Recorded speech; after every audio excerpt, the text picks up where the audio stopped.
નમસ્કાર મિત્રો, શું તમને પણ કમરમાં દુખાવો છે? તો ચલો તમને હું મારા એક પેશન્ટની વાત કરું છું.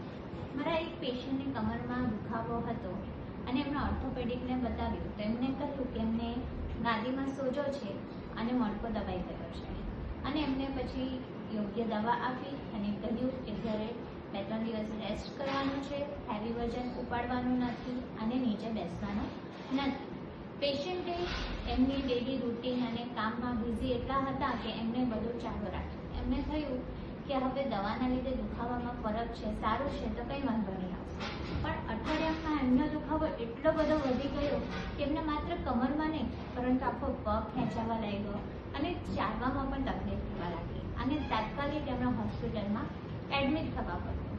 અને MRI કરતાં જણાયું કે એમની ગાડી ફાટી ગઈ હતી અને ત્યાં જ પછી 4-5 દિવસ એડમિટ થઈને એમને સારવાર લીધી.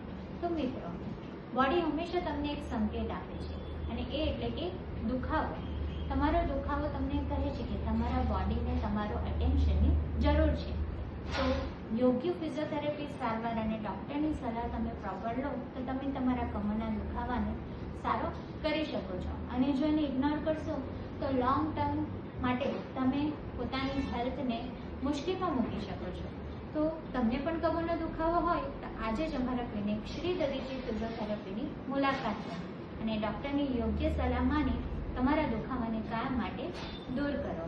અને આ રીત એવા વ્યક્તિને મોકલો જે ઘડીએ ઘડી કમરના દુખાવાની કમ્પ્લેન કરે છે. અને અમારા અકાઉન્ટને લાઈક, ફોલો અને શેર જરૂર કરજો. જય શ્રી કૃષ્ણ.